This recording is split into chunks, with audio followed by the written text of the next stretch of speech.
Welcome back to Pump Info News, my wonderful people. My people, you don't read though.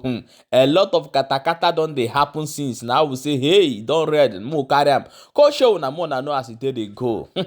They say that some people where they under Ngozi Orabeze will don't come outside. They say that the Biafra Liberation Army, everybody know, especially Commander Holy Ghost. He said that as he stand now, say they are no longer Biafra Liberation Army. My people, no be me go talk this one. Una go use una own ear hear wetin they talk. And as that one they happen, they say a lot of katakata don dey happen for our land. Ndo omekome, the people where they thief car, where they thief speaker, where they thief different things. So we go bring the video, come show you, may know wetin dey happen. Now stay tuned and watch the first video. As they watch the first video, the second video they enter and followed by the third video before we come back and continue. Stay tuned. For freedom, they don't see themselves as a military. They see themselves as a Agboro Park, a vigilante. They don't know what they're doing. Every day, how can a military man, a commander, who be in social media 24 hours talking rubbish? Now, military soldiers is everywhere. All the terrorist organization is everywhere in Biafra land. Just few days, Biafra, Simon is somewhere, is in prison or whatever. These people abandon what Simon asked them to do, squander the money they give them, and they carry phone every day. They sleep with women. They are busy in social media. After social media, they will go and looking for a place to hijack or kidnap or do different things. But I know that one day Nigerian government will grab them, raise them, buy them, because they are criminals.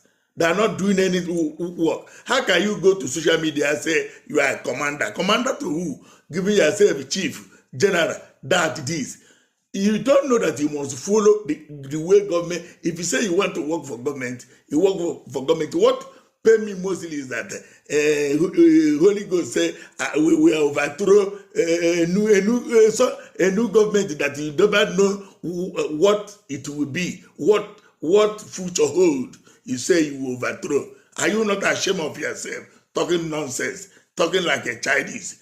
My friend, you are all the killing. Innocent people are hijacking and all this nonsense you people are doing. Save your life in time before all of you. By immediately Biafrans talk, they want to threaten you with gun and bullet. Who gave it to you? Go and drop that thing. You are a criminal. You are kidnappers. Enough is enough. Or else the land of Biafra will swallow all of you. I thank you. God bless you. You social media commanders, shame on you. Chigozie onye? How many years ago? I do 26 years. 26 years. Kedu ihe bịa meni Igbo arịa m tata Igbo na akwa ozu? Abịala egwu. Ịbịala egwu gịnị? Egwu ogene. Egwu ogene. Onye ebe ke o? Enugu. Sada ebe na Enugu? One day. One day. Sada ebe na Enugu? Abụ onye ọgwụ. Okay. So kedu ihe bịa mena nke Igbo bụ Igbo arịa m today ọ na akwa ozu? Abịala egwu from Enugu. Egwu ogene. Kedu ime na nke ya? Ezumoli. Oli gịnị? Oli speaker. Is only speaker home theater? Yes, sir. Okay. One kunu jeji only. So one. Can they be bajable the speaker? Na palo ya. Ogwa with the speaker then at the palo. No sir. Egwu no be ebe onye gwara unu ego. Onwe yo jo meg. No sir. Onwe yo jo ndi Igbo arịa meg. No sir. Security ndi Igbo arịa onwe nye gị nsogbu. No sir. No sir. Special squad onwe nye gị nsogbu. No sir. Kedu iji bezie na Igbo arịa maybe yo jo dị mma. Kedu how many persons jegoro egwu izuru ori? Whatever was angle you use the camera joke, and I'm going to down. Whatever was angle you use to run, I'm young. Working, I be working on ya, working in Abalon, so full speaker, like Oya. So I better Tata. Better speaker, we have not confused. So, Mother speaker, like Oya. Better can really a wife, only and did you take Mr. Clute? Okay. Otu esi de gị ka ọ dị ka magic ọ dị ka ọgwụ. Ọ drum ka magic ọ dị ka ọgwụ. Ama me expect. Na ya ejide gị. Yes sir. Okay, if you go na security na arụ ọrụ. Yes sir. If you go na special squad AVG na arụ ọrụ if they do. Akwa ifugie. Even when na by myself wake me na alolo I no ni lo. After security ga sha alolo na security tight. Akwa ifuru ya. Yes. Ebe a nọ nke Igbo gbara m ezigbo mmadụ. Na-ekene ndị sekuriti gbara m, AVG gbara m, jisi na ike. Ọ ya dị onye ọrụ na mma n'ọrụ ogologo ndụ. Ahụ isi ike ka a na-arụ. Anyị arụtụ une rụtụ ụnọ ana. Anyị adarị arụ asị ndị agụ anyị jiri onye ochie anyị na-eme expose ọkwa ihe ozu. Okwu ị na-agwa enwe ime gị fọs. Onwe nke afọs ga fọs. Akwa ime ka ị gbara anyị. Gịnị ka ime? Ori gịnị? Na nke onye? Ibobo Igbo arịa m. Okay, na-ekenekwu ndị special squad AVG Iftedun. Na-ekene defenders dunu kọfịa niile asị ho. Na-ekenekwu Igbo arịa m. Na mbụrụ na-agba Igbo arịa m ya dị mma. Na ọdịgo mma dị. Wee na-ekene Ibobo Igbo arịa m. Onye kwara nne so na ya kwata ogologo ndụ na ahụ isi kwata ife ọma. Wee na-ekene ọ dị ho memba AVG memba Anambra steeti niile. Ọrụ ogologo ndụ ka a na-arụ bịara igba ya egbu onwe ya kwa n'eziokwu. Ekene m unu.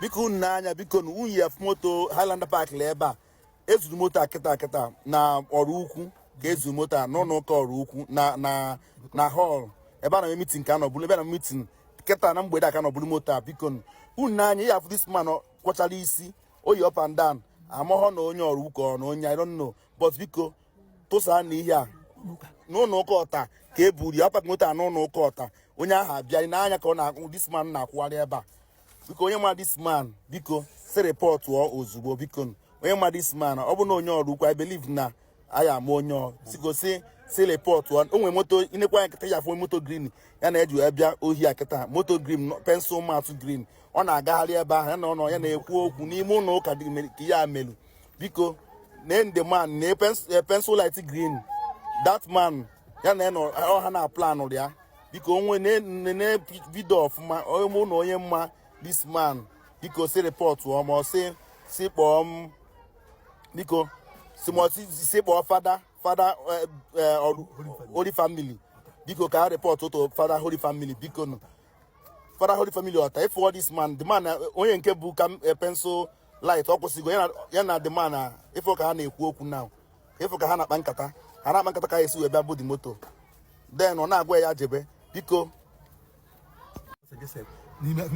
na ebe ebu moto ahụ na St. Joseph na Holy Family ọta ka ebu this car onye apakịla ya na Holy Family ọta ọrụ ukwu ebe a ka ebu this car biko nụ na ị na-anya ọfụma ka ọ bụ na onye ma onye dị otu a biko ha report ọfada Holy Family ọta na eketa ka ọ na-aga na ka ọ na-agagharị na ọya apakịta ọya ha banye dị moto a buru ya pụọ na ka ha na-amonitor the car biko onye ma these people biko say report onye ma these people ha report na Holy Family ọta ka moto adị eburu eketa aba na-anọ meeting onye ahụ abịa buru dị ka kịta wee move biko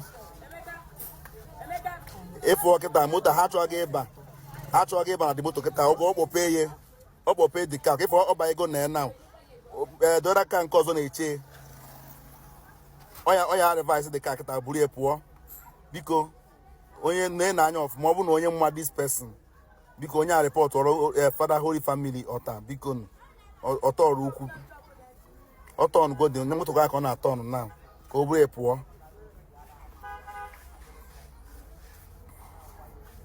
evra ka o si ebu dị moto biko tụsasịa na ihe a ka tụsaa na ihe a tụsaa na ka ma na-enwetanwu onye dị imere ihe a biko tụsaa nụ this video. Yeah, my people, una don see am o. This one na wetin dey happen. I will say mo bring am come show una. Abeg make una quickly share the video and drop your own opinion for inside comment section.